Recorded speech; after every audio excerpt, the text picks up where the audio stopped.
Alright, YouTubes, so yeah, I'm just making brackets here. I got started on this guy kind of this morning and just kind of laying things out here, nothing too serious. It's sprinkling on and off today, so I'm just kind of making my brackets here. I had some leftover pieces of 3/8 and 1/2 inch by 2. So my brackets here are just a mix of that. These guys that I'm just milling there, or drilling the holes for rather, are going to go back here.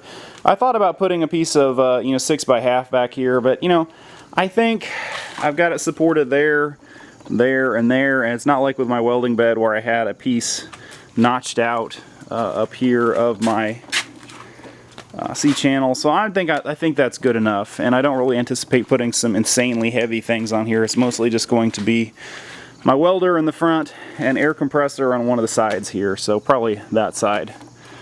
So yeah, coming along here nicely, and I think I'm going to go ahead and just cope this piece here and have it be the rear, and I think I'll probably terminate it here somewhere right around where the hitch is. I haven't exactly decided yet, and I realized why this truck didn't have a spare tire on it when I got it, but my spare tire carrier there is just rotted to the point where the cable in it snapped. So I got to get that guy off there and see if I can get another one of those, because I would like to actually be able to have my spare tire there rather than up here on the deck somewhere. Anyway.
Alright, YouTubes, well, I got my holes done all the way along here.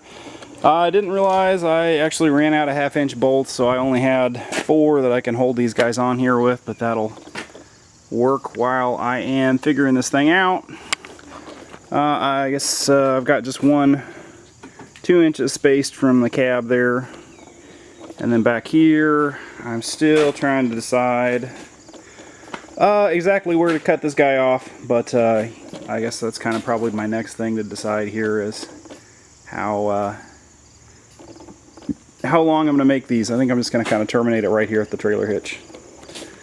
And I still got to buzz this guy out of here while I don't have to actually get underneath it, but coming along pretty good here. I'm pleased.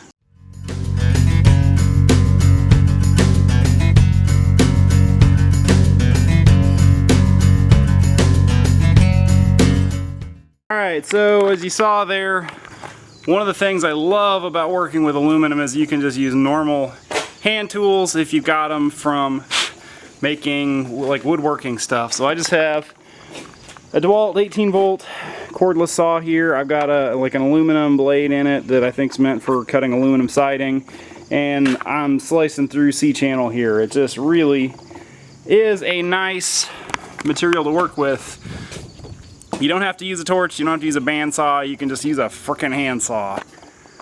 Alright, so I kind of got my basic layout done here. I'm just going to prune these guys right off at the trailer hitch, which I don't exactly know how long it is. Close to 9 foot if I remember right. 80 inches wide here. I just kind of was centering everything up here and deciding how I was going to like that. This will be the top of the deck right here. I just have these on here to kind of gauge where they're going to hit on the wheels. I had initially planned on making it all the way out there at 7 foot, but then I decided that would look like I took like a dually bed and threw it on a single rear wheel.